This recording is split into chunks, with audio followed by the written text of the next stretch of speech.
Good morning. Thank you for being here. It is the first speaking slot on the last day of a somewhat long conference, so I really appreciate you making it out to come talk about cross-platform syncing. That's what we're going to be talking about. I think the cross-platform part is sort of par for the course at Xamarin conference. You're certainly going to talk about cross-platform. So I'm going to talk about that a little bit, but it's sort of the background of kind of the syncing part, which is really what I want to get into. I want to talk about why we do syncing. So what's important about doing syncing? What does syncing actually mean? So what does it take to kind of pull it off? What do you have to do? And the context of this is that I work at Dropbox. So we have a bunch of APIs for this, and we have a product that's really centered around syncing. So I'm going to bring some of the knowledge I have from there, and then I'm also going to pull out sort of our tools at the end and show you how Dropbox addresses some of this stuff. But before we get there, we'll sort of describe it all and sort of work through it from first principles. So this is me. My name is Steve Marx. I go by Smarks. You can call me Smarks. I'm Smarks everywhere. I'm at smarks.com, and I'm at Smarks on Twitter, and my email is smarks@dropbox.com. My personal email is smarks@smarks.com if you want to get really repetitive. And that's not a photo. I drew that one myself, but it looks just like me. I am at Dropbox now. I'm a developer advocate at Dropbox. So it's basically my job to do stuff like this, to tell you guys all about the Dropbox platform and what we can do and whatever. Before that, I had a startup that I built on top of the Dropbox platform. And before that, I did a very similar role to this. I did many roles. I was at Microsoft for about 10 years. So towards the end of it, I was doing this kind of a role. I was there at the title. There was a technical evangelist role at Microsoft, and I had that role for a while. And then I had, towards the end of my time there, I was a tactical strategist. Because I was a technical strategist, which was just a title we made up because I was doing some random stuff in the Azure group, and we just needed some title. And then someone thought it would be funnier if I was a tactical strategist, so we changed it. So the advantage of being a tactical strategist is you don't have to do anything. Anything that someone thinks is your job, you get to go, well, is that both tactics and strategy? Well, then no. So anyway, so then I came over to Dropbox just last June, and started sort of the dev relations team at Dropbox. And now we have a few people. We only have 3 people. It's a small team, but we started to do that at Dropbox. All right, so that's me. This is this talk. We're going to start off by talking about why data syncing is important. And this is a pretty interesting topic by itself, just why this as a model for sort of how to architect an app and how to build interaction between client and server and client and other clients. Why is syncing a good answer for that? I'm going to get into that a little bit. And if we have time at the end and we can do Q&A, that would be a really fun topic to, I think, pick apart if somebody wants to basically argue with that model. There's a lot of alternatives to doing syncing, and I think that would be really fun. But we're going to talk a little bit about why data syncing is important, so I'm going to try to just motivate, why are we even talking about this topic? Then we're going to pretty quickly get into what does it take to build syncing? What are the required pieces? Where are you going to run into trouble when you try to build something like this? So what does it take to get syncing right? And then I put this last one in parentheses because it truly is secondary. I'm going to also basically tell you should be using Dropbox for all this stuff. So after I explain how difficult it is and how you can do it yourself, I'm going to say don't bother. You should use Dropbox. So to give away that punchline, that's going to happen at the end. But a lot of the talk is relevant whether or not you're using Dropbox. It's going to be about syncing in general and kind of what the components are. All right, so let's talk about why sync. So I'm going to make some claims that are going to lead us up to the need for sync. So my first claim is that all apps store data. This has to be false, right? There has to be some app that doesn't store data. I think I finally figured out the one. I used to use it as an example of maybe the one app that doesn't actually store data is like a weather app that doesn't actually store anything because what you want is the current weather. It goes out and fetches something. But I found out that's probably not true. Yeah, I looked at my weather app. First of all, they remember the last thing. They tend to show you cache data, which I'm not sure is great, but a lot of them do it. And they remember what the last few cities you looked at were, so that if you were checking for a trip or whatever, they remember that you were checking that city's location where. So even a weather app probably stores data. The new one I'm going with is calculator. I think there are probably calculator apps that even if they do store data, it's not important. Like they might store whatever was in, on the screen the last time you used the calculator app, but they probably don't store interesting data. So that's my counterexample to this claim. But pretty much everything else you can imagine deals with data in some way. If it doesn't store data, it probably should be. So an example I'll give for that is the app for Xamarin Evolve. Right? So we've been using that with the schedule, and every time you pull it out, it sits and spins for a second before it fills in with a bunch of data that it already had because you looked at it 10 minutes ago when you were checking it before, right? So there are some apps that don't store data but probably should. So I'm just going to go with the broad generalization that apps store data, okay? So once we accept that as a premise, if you just think, well, at least my app stores data, then we can move on this sort of multi-part argument here. So my next claim is that local storage is insufficient. This is not true for every app, right? Well, I guess that counterexample doesn't work. But it's not true for every app. Local storage may be sufficient for some apps. Again, like the weather app, it might be fine if it's just on that device that it remembers which city I looked at last or things like that. But in general, people now expect, because they have multiple devices, and so they switch from, I have my phone, but then I'm going to go check on the web later, or I'm going to pull out my iPad, and I'm going to check it there. I don't want my data to just live in the local storage of some device. Does everyone kind of buy that as a general? I'll throw in the other, if you're thinking, well, no, I have an example where it's really, people only use one device for this. They probably need to upgrade that device sometimes. And so they throw it out and get a new one, and they need to put the data there. So even if at one time they're only using one device, they still have a problem of how do you migrate data and how do you move things. So my claim is that local storage is largely insufficient for dealing with storing data. This one is more controversial. So now I'm going to say that cloud storage is also insufficient. So I put cloud in quotes because nobody even knows what that means anymore. And this is from a guy, I worked on Azure at Microsoft from before we shipped it. I gave the world's first demo of Azure on stage, and so I've worked on cloud stuff for years. No idea what the word means at this point. But cloud storage here meaning like it's stored somewhere else. It's not on the device, it's off in the cloud somewhere, so it's on some server. And I guess the Xamarin Evolve app is actually an example of this. It doesn't store anything locally, it just stores it on the server. So why is this insufficient? Basically for the reason I mentioned earlier with the Xamarin Evolve app, which is that there's no data. If I open the thing and I don't have an internet connection, I have nothing, and I can't use the app without having a connection. So I can't work offline. I don't get caching. So even if you're not worried about true offline, so there are a few scenarios. There's what if I'm on an airplane? Turns out actually you're still online on airplanes these days, so even that one doesn't work. So it's hard to come up with an excuse anymore for why somebody's truly going to work offline for a long period of time. But if you pay attention carefully, if you spend a day paying attention to this, you'll find that you're offline quite a bit on your phone. You just lose connections and you're briefly offline. You're going to be online later, but you're offline for a little while.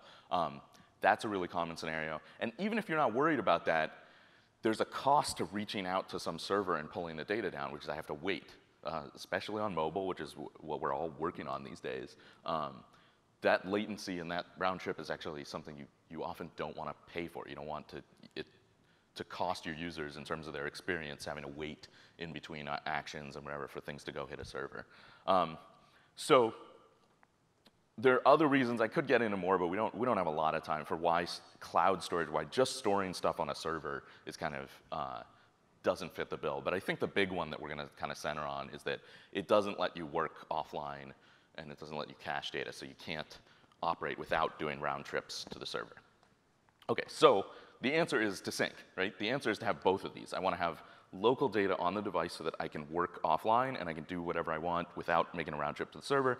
But I want to be able to put that data up in the server and bring it down to other clients and maybe share it with other people and have all these clients interacting with the data together. The only way to do that is to have some form of synchronization, where you have some data local, you have generally a source of truth in the cloud somewhere. You consider whatever's on the server to be the actual value right now. And then everybody's constantly syncing. You're sending up your changes, you're pulling down changes that came from the server, and you have to keep all that stuff in sync.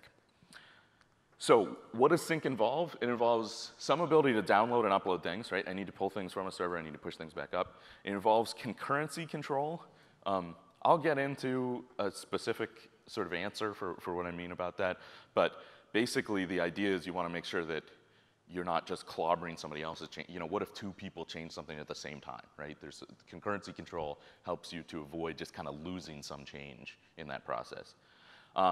Change notification I put in there just because if you're working on some local version on a device, but there's a change from the server, you really want to know as quickly as possible so that you can update and make sure the user is looking at the current data, especially if the user's editing something. You don't want them to edit an old version. You really want, as soon as possible, to tell them, hey, there's actually a new version. Here's the new data. You should be working off of that. So change notification is not necessary for building a syncing solution, but I think it's a good idea. And then conflict resolution. This is what happens when our concurrency control flags for us, oh, we're trying to change something, but somebody else is trying to change it also. Conflict resolution is, well, who wins, or what's the new answer? You know, I changed it to something, you changed it to something else. What's the answer now, right? Because we need, a buzzword around this, I guess, is we need a convergent algorithm. We need something that eventually settles on a correct answer. So whatever happens, we should all eventually get on the same page and all be looking at the same data. And conflict resolution is kind of just the general, like, how do you solve this? I'll make a claim here that conflict resolution is the hard thing about syncing. All the other stuff you could figure out. It may take a little bit of trial and error to kind of get things right, but you could figure it all out. When you get to conflict resolution, it's difficult to get right, and it's kind of app specific. Sometimes it depends on what it's the semantics of your app that drive kind of how conflict resolution works. And so that's the hard part. So we're going to take these kind of one at a time, download and upload. This is actual working code for using the Dropbox API. Working code, so this is actually one of the most valuable things I'm going to say in this talk, is that I'm using a tool here called HTTP, I think they pronounce it. It's HTTP-IE. It's a Python library, and you install it, and then you get to, that's actually a command line. It's basically curl, but it's better. It does things like syntax highlight the results and like format JSON for you and stuff like that. It's really great. So anyway, so this is actual working code minus the authorization header, which would have to be here if I was actually doing this. So this uses the Dropbox API, and this does a simple put and get. So this is, in terms of, you know, so we're in this section, download and upload, right? Here I'm doing upload and then download. So I'm putting hello world into a file, and then I'm reading it back out on that second line, HTTP get, whatever, right? So that's a put and a get. This gives me the ability to upload data to a server somewhere, and then download data again, okay? So let's talk about concurrency control. Let's talk about what's broken about that, right? So I could build an app centered around this, and what would each client do? It would get the latest version, I'd edit it, and then it would put a new version, right? Somebody else might do that at the same time, and what would happen? Whoever wrote last would win, because the default semantics here are an overwrite, right? So here it's just going to overwrite whatever's there. So if someone has swooped in and made a change, you're just going to clobber it. So let's talk about what we can do for concurrency control. It all comes back to Einstein, who told us that simultaneity is relative. So he told us basically there's no ordering in the physical world between different events. It depends on your frame of reference, and you can, by changing the frame of reference, find opposite answers for sort of who got there first and whatever. So all the things you try to do around a syncing engine and upload and download and concurrency control have to recognize that there's no correct answer for like who got there first and whatever. I think he said that especially over HTTP, it's a footnote in his special relativity paper. But anyway, but in a distributed system in particular, so you can kind of force an answer for this. You can say, well, everything's going to go through this server, and then we know we have some strict ordering, and that's actually a very reasonable thing to do. That's something people do all the time in distributed systems. But the point I want to make is that there isn't always a clear answer, and you certainly can't, as a client interacting with a server, you have no idea when you send a message if you're not clobbering something, right? Because no matter what timing there, somebody might have come in just before you and changed something. So, so you need some form of concurrency control. One thing you can do is locking. That's a common thing. That's how SharePoint keeps you from clobbering somebody else's edits, right? You have to check out the file and you make changes to it, and if someone else tries to at the same time, it goes too bad, somebody else has it logged. I don't think that's a great way to do it. It works pretty well for human-to-human interaction, where I'm just going to go, hey, I'm working on this doc, don't touch it until I'm done and I've saved. But it doesn't work that well for API, programmatic interaction. So I'm going to talk about a model called optimistic concurrency. How many people know what optimistic concurrency means? Okay, about almost half of you, I'd say, which is great. So you guys have looked at some of this before. It's actually really simple. The idea of optimistic concurrency is that when I make a write, so remember our sort of put and get thing? I got some value, and when I write some new value, I say, here's the new value if it hasn't changed since blah, right? So I need some way, I need a tag for that version, or I need a timestamp or something like that. And I say, I would like you to write if nothing has changed. And then the server is responsible for checking, hey, did something change? If it changed, then reject. Right? It doesn't try to do anything else, it just rejects the change. If nothing changed, then it writes. So it's optimistic concurrency in that you go ahead and try the write. You go ahead and send your write. It's not a check first kind of thing. And then the server is responsible for rejecting invalid changes. So what we were doing before this, I like to call overly optimistic concurrency, where you just write and hope that that you didn't clobber anything. Optimistic concurrency is a notch down from there, where you actually have a check in place. So here's the same sort of get and put that we did before, but this time, notice that what I get back, this is again an example from Dropbox's API. This is not, by the way, the most HTTP way to do this. The real HTTP way is to use e-tags and then if match headers on the other way around, where you send back that e-tag. That's the right HTTP way to do it. We don't do that, we screwed up. So what we do is we return metadata about the file with the contents, and we return a revision, which is some opaque string that represents that sort of version of the file. And then on the put, you get to say parent rev, so my change applies to this revision. And if that's not the current revision anymore, the server returns, I believe, a 409. Yeah, a 409, which is 409 conflict, which says that doesn't match. Someone recently told me that 412 is 412 is precondition failed, and that's better, certainly for the e-tag version, for the more HTTP version of this, that's a better status code for this. So again, we might be screwing up there. But the idea is every time I do a put, I tell the server what revision I was working off of, and the server just rejects it if it doesn't match. And if it does match, it changes it, and then it returns to me the new metadata, which tells me the new revision, and we keep going. So this solves the problem of I accidentally clobbered somebody else's changes, right? At this point, we can detect that this happened, right? I sent some change to the server, and it said, sorry, that's not gonna fly. There's already been some other change. We will get to in another section or two what to actually do when that happens, right? And that's where we get into to managing conflicts and conflict resolution. So, so let me show you. I'm going to get to a demo of this in a second, but I'm going to get to sort of. We're going to talk a little bit about sort of the change notification, how you find out that things change and whatever. I'm going to do it in the context. I'm going to show you API is probably the wrong word. This is really an SDK built on top of exactly those two methods you just saw.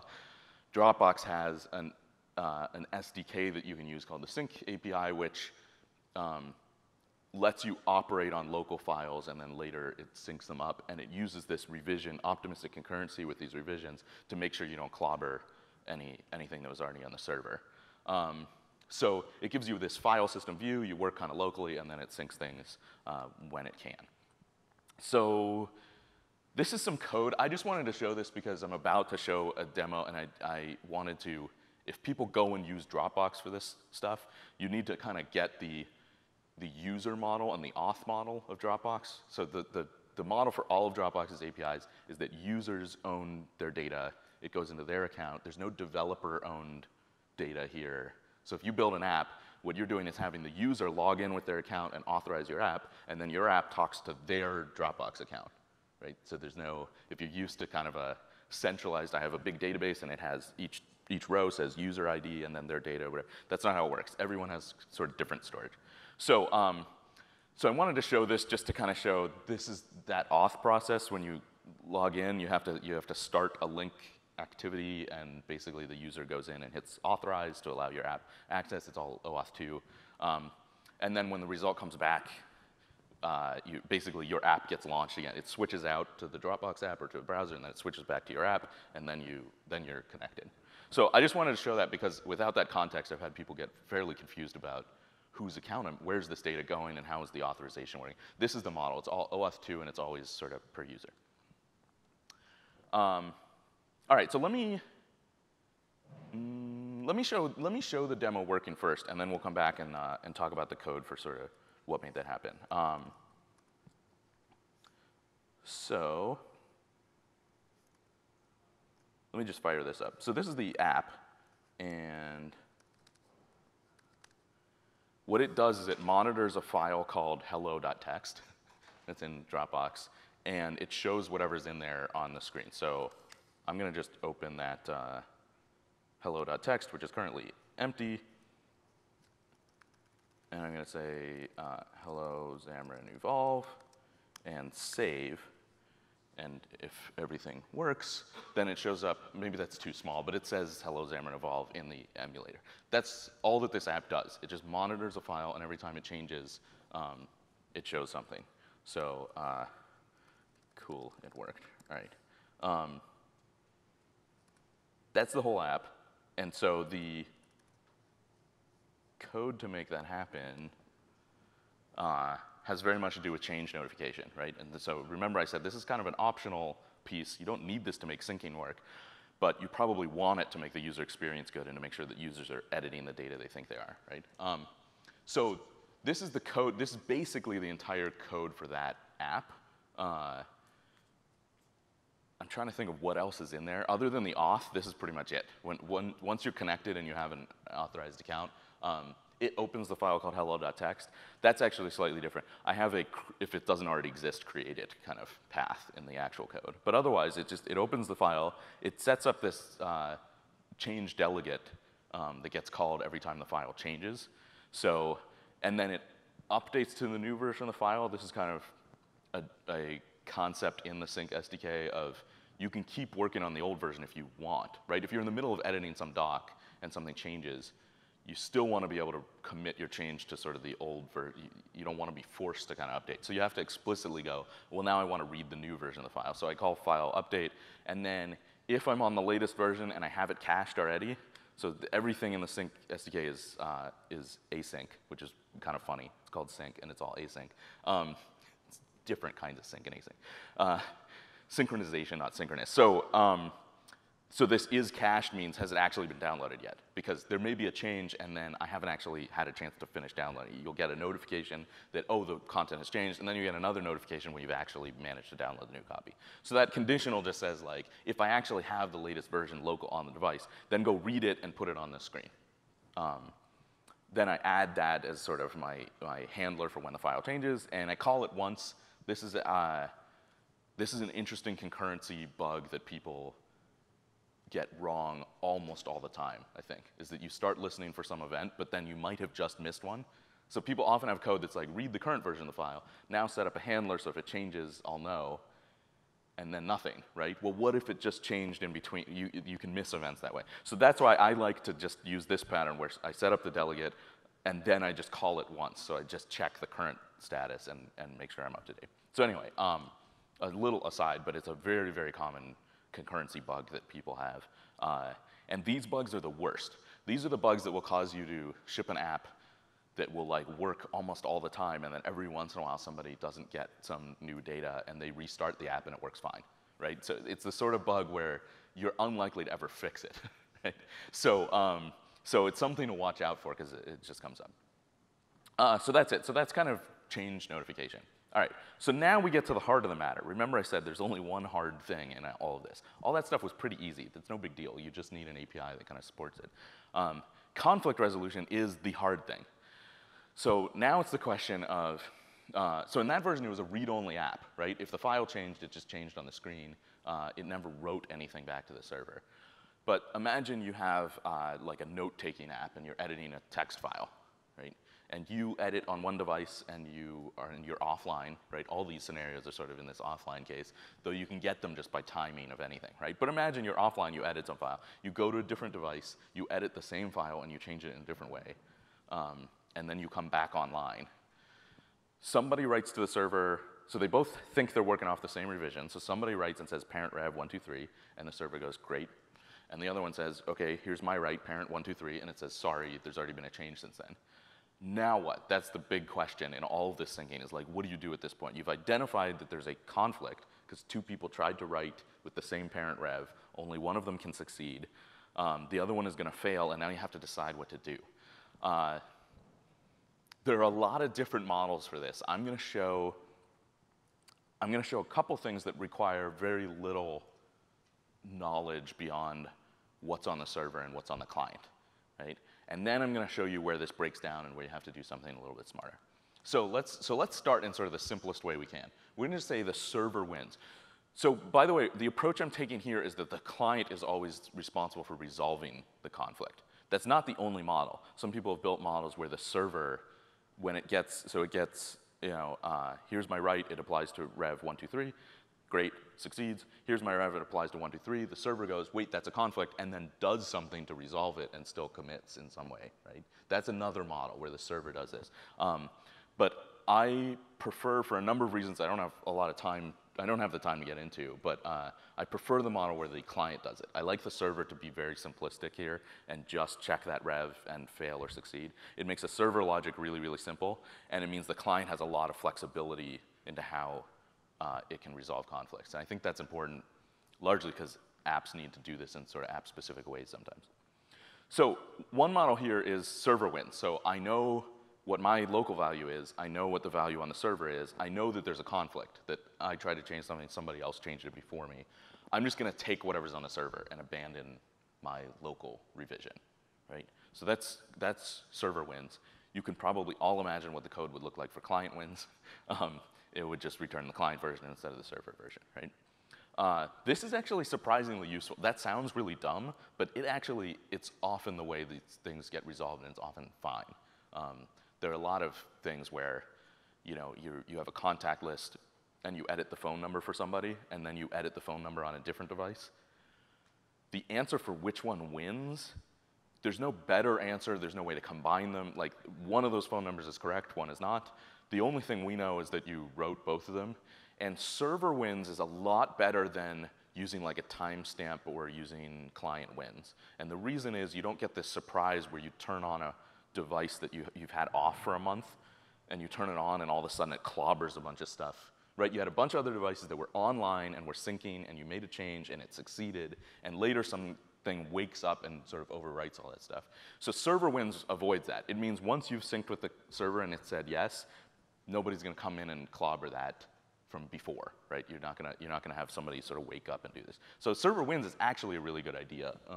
It's the default that we use in the Datastore API, which I'm about to get to in Dropbox.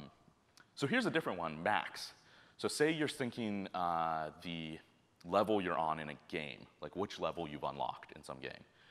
The right answer, if there are two conflicting values, is whichever one is higher, right? Because I've unlocked to at least that level on some device. I should still be there, right? So max is another very valid, very simple one that, again, only requires that I know the local value and the server value. Min would be, you know, nearly identical.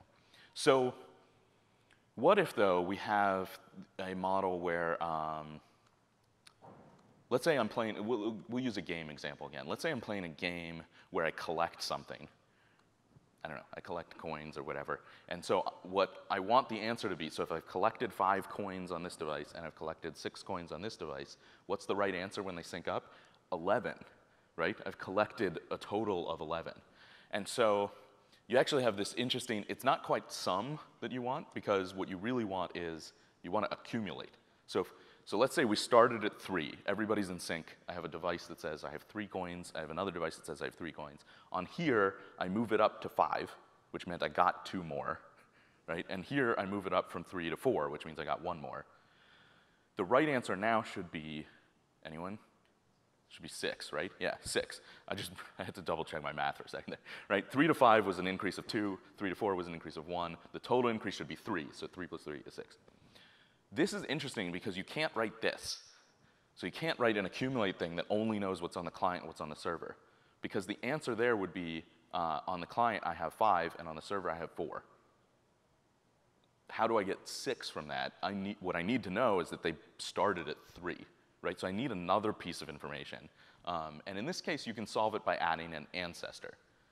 So if you just know, I went from 3 to 5, and I know the value is 4 on the server, that's all you need to know. You don't actually need to know how the value got to 4 on the server. You just know my contribution is 2 more, so I should add 2 to whatever was on the server. And that's how I can resolve the conflict. And then it gets way more complicated from here. We'll talk about some of the more complicated cases, but this is sort of, this proves that you can't get by without keeping some sort of information about the history or sort of how things changed, whatever. You can't just know the sort of current snapshots. It's insufficient to do some kinds of merging strategies that you really want. Okay, so let's talk about the Datastore API. It's I guess, probably the newest API that Dropbox has, and it's for syncing structured data. It's basically a NoSQL database that lives inside each user's Dropbox. So it stores like tables and records and fields. So it's that kind of NoSQL model. And it works cross-device, iOS, Android, and JavaScript on the web, and just HTTP, so you can do it from anywhere. And then it does automatic conflict resolution. And we're going to talk just a little bit about how that works. So let me just show you, before we get into this, let me show you a demo. I've got to switch to that one. It's called Click the Box. So you guys saw the, it was Miguel's part of the keynote, right, where he showed this like slap the salmon sort of thing. I think he ripped that off from me and my Click the Box game because they share a lot of similar attributes. And I built Click the Box long before. I just want to lay claim. It's on GitHub already, and you can see when I went out. Anyway, so this is the game. It's called Click the Box. It's very easy. You click on the box or tap if you're on a device. This is level 1, okay? And then when you click, you get to level 2, which is harder, and level 3, and so on, right? It gets harder and harder. This is using the Datastore API to sync state with the Dropbox server. So if I open a web browser and I go to clickthebox.site44.com, you'll see that it shows the same level. It's level 5, just like here. And this one has a reset button, so you can go back and whatever. So these things are kept in sync through the power of data stores. And how, yeah, let's not do the, I was gonna unplug the network and turn off Wi-Fi for a second. I'm not going to, just for the sake of time, and then it takes a while for me to get back on Wi-Fi. Anyway, if I went offline, I'm just gonna tell you and you can believe me or not. If I went offline and got to like level 3 on one and level 4 on the other one, it would always pick the higher one. So I'm using the max resolution rule for sort of like how do we resolve conflicts on here, because that's what immediately comes up. This part's easy. When you're all online and you wait for every change to go through, there's no problem. But as soon as there's a conflict, you get into this conflict resolution and it's challenging. So anyway, this is a great game. It, by the way, becomes impossible at, I think, level 10. It starts off, no, I can't even, where, nope. There it is, 10, it's invisible, right? So it starts off as a 256 by 256 square and then shrinks by half in each dimension. And so it gets to a fraction of a pixel at level 10, I think. All right, anyway, that's my highly addictive game. You can play it yourself. So Datastore API, all the operations are offline working on a local copy. So interacting with the game, there's no network connection needed, right? There's no network traffic when I do something in the game.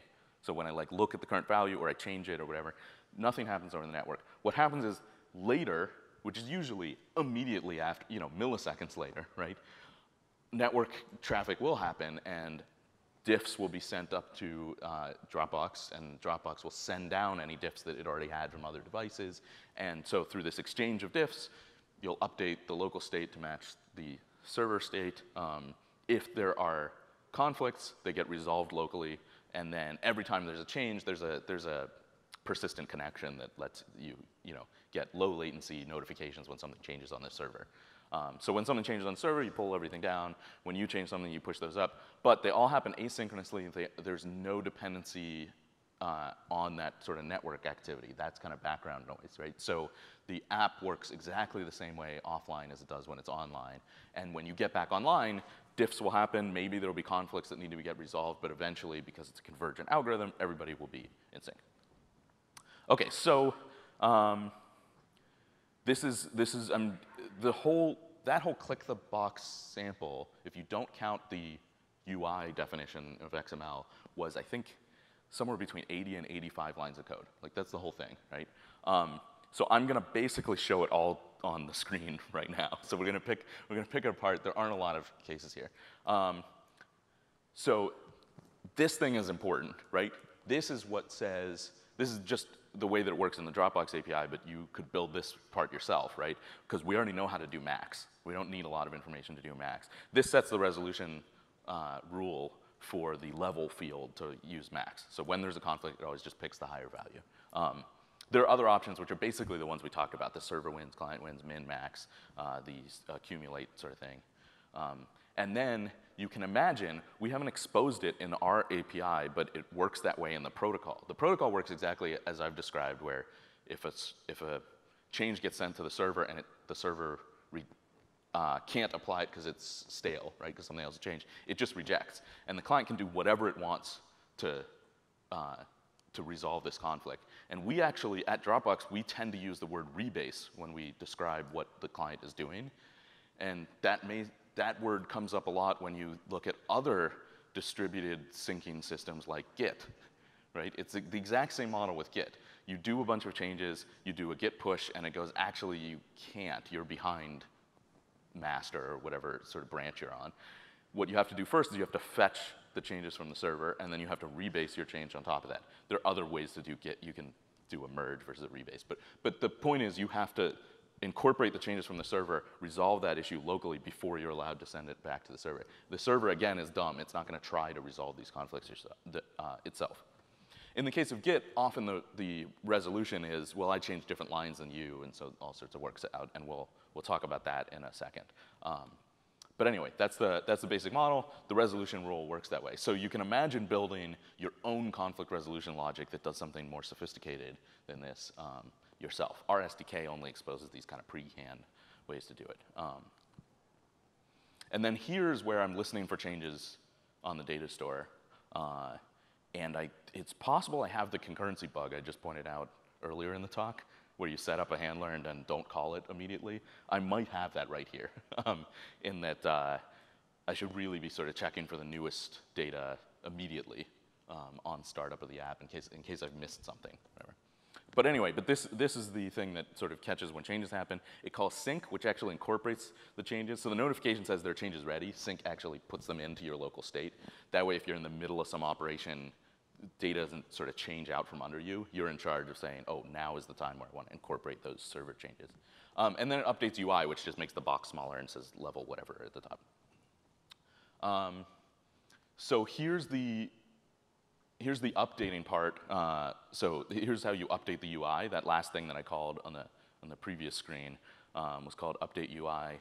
It gets the record from the table. So remember, it's this NoSQL model. So this is the data scheme for this app is that there's one record called state, and there's one record. There's one table called state. There's one record in it called current level, and there's one field on that called level. There's a number. So I'm using a table, a record, and a field to represent just a single. It's a double for reasons of compatibility with JavaScript. It could be an int in this case, right?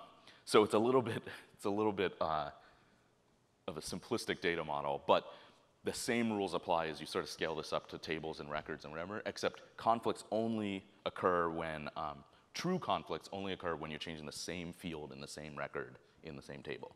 In this case, that's every change you make, but in a lot of apps, you'll change a different record in a different table, or you'll change a field that's unrelated, and those commute. Those just, you can apply both of those changes because they don't directly conflict.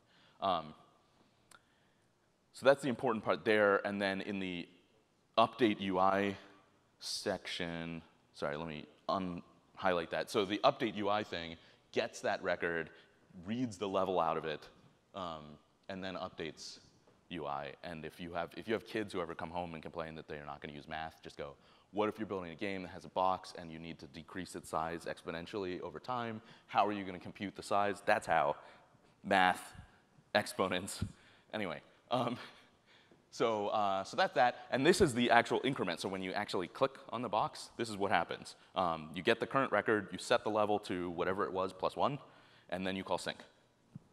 And that's it. And again, if there's a conflict, that will happen, that will sort of get resolved locally by the SDK, and it'll just pick the max. All right, so I have a couple slides here that we do or don't have to do. So we've got about 4 minutes left. We can either just dive into Q&A and sort of skip these ones, or I can give a little bit, 3 slides about kind of why intent is important when merging changes, and yes, it has to do with Guardians of the Galaxy. Do people have burning questions? Do you want to jump to Q&A, or should we go through these and then do a little shorter Q&A? Q&A afterwards, yeah. Yeah, I mean, we can do that. We can just do a couple minutes here, and then we have a little bit of time while we're sort of changing speakers, but we can also kind of go over to the back there. Sounds good? Okay, all right. People seem to want to do this more than ask questions. All right, great. So we'll do this. Preserving intent. So far, we've talked about this very simple kind of conflict resolution where we didn't need to know much. In some cases, all we needed to know was what's the server version and what's the client version. In some cases, we needed to know a common ancestor so that we could do a 3-way merge kind of thing, right? There are more complicated situations. So here's an example. We have list A and list B. Some change has occurred between list A and list B. And the question is, what is the change? And by the way, there are spoilers coming up for Guardians of the Galaxy that are unimportant, but just in case you care and still haven't seen it, you should really see it. It's a good movie. So one possibility is that the operations were, first I'm going to delete the second thing in the list, sorry, delete at number 2, which if we're 0-based is the third thing in the list. So I'm going to first delete the thing at slot 2, which is Peter, and then I'm going to insert at the beginning somebody named Star-Lord. Okay, that's one possibility. The other, more likely possibility, as we know who have seen Guardians of the Galaxy, is that what I did is change Peter to Star-Lord, and then I just moved him to the top, right? So those are 2 different ways that I might have gotten from list A to list B. Why does this matter? It matters because I might have a local change, and there might be remote changes that I'm trying to merge, and say we have this sort of list where we have people and we also have their race, right? And so I want to update the item at slot 2, which is currently Peter, right? This is what I'm doing locally. I'm saying Peter, oh, it said human, but then I watched the movie and it turned out he's a half human. So I'm going to put half human as his race, right? Remotely, somebody has done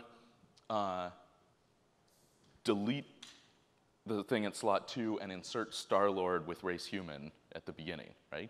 That's probably not what they did. They probably did the one that was an edit and a move. But do you see the difference? If the remote operation is the delete and the insert, then my change is just going to go away because I updated a thing that's been deleted. If the change was a rename and a move, then my change to the race should take effect and should be preserved. So this is where not only does it matter what my changes are and what my changes are and what got changed on the server, like what the outcome was on the server, but also how we got there, like what were the sequence of operations that got there. And this leads us to something called operational transformation, which if you've ever used, so how many people have heard of operational transformation? Just a couple. Has anyone tried to implement it? Wow, okay, I want to talk to you later. Very few have. Operational transformation is pretty difficult, but the simple cases are really easy to wrap your head around. Some of the more complex cases are a lot worse. But if you've used Google Docs and like edited a doc at the same time as somebody else, you've used operational transformation. It's what makes sure that while you're typing, the fact that somebody inserted characters above doesn't mean you're now typing in the wrong spot. It just sort of moves your edits over. So this is a very simple example. If you go from car to scar by inserting an S, and at the same time somebody else goes from car to tar by replacing the C with a T. Operational transformation is what figures out, okay, what we're going to do is the insert, and then the replace is now going to be on element 1 instead of element 0. It's going to move it over because there was an insert. So it transforms the operations so as to preserve intent. That's the important part here, is that it got what you were doing was replacing. You weren't moving something from somewhere else. It knew what actual keys you pressed when you did this, so it knows what you were trying to do, and it preserves that. And then it gets a lot more complicated when you have sequences of edits. The way you resolve this is you have to draw a bunch of graphs and stuff. It's really annoying. So we do this in the Datastore API. For list operations like moves and inserts and whatever, we do operational transformation to preserve intent. So I just want to throw it out there, not because I think anyone's going to implement this, except apparently that gentleman in the back, but it's something to keep in mind as you're building this syncing. How much intent do you need to know about? How much can you preserve? And where are you just going to get slightly weird answers? There are a lot of ways you can avoid this. If you give everything in the list a unique ID, and then you kind of do your comparisons based on those IDs, you can actually avoid a bunch of operational transformation and get pretty good answers almost all the time, right? And every once in a while, you'll get a slightly suboptimal thing. The only real way to do it is to preserve the intent and keep track of all these things. All right, so that's it. We can probably do like a couple live questions with me standing up here, but then we're going to have to clear out. So I saw your hand first. Go ahead. First of all, how do we get the SDK? Oh, how do you get the SDK? I'm so glad you asked that. Go to dropbox.com/developers. Everything is there. So this is the developer's home, and it's got, so the Datastore API is over here, but there are other APIs and things. So we have to register as a developer. What's that? So, We have to register as a developer, then we can download. yeah, you have to register as a developer because you have to create an app, and then you get an app key, and because those have to go into your code. If you're doing this on Xamarin, you will not find, I think you might find a link, but it's going to be hard to find on our website. But there's a component in the Xamarin component store called there are actually a couple, but the one that I was using here is Dropbox Sync and Datastores, I think, or Dropbox Sync. Is it Xamarin Forms compatible or only Android and iOS? Oh, is it only Android and iOS, or is it Xamarin Forms? None. It doesn't do any of the UI stuff, so I guess it works for all those cases, right? It's a library. It is an iOS. So the component just wraps our native iOS and native Android versions of this library. So it won't work on platforms other than those, because those are the two where we've built Sync and Datastores. But you could use forms to build you could use Xamarin Forms to build your UI on top of that. It's just that on each platform, it would end up making native calls into those native libraries. If that makes sense, yeah. Sure. First of all, thanks for your demo and presentation. Oh, thank you. Can you just explain how are you maintaining the revision history and versioning?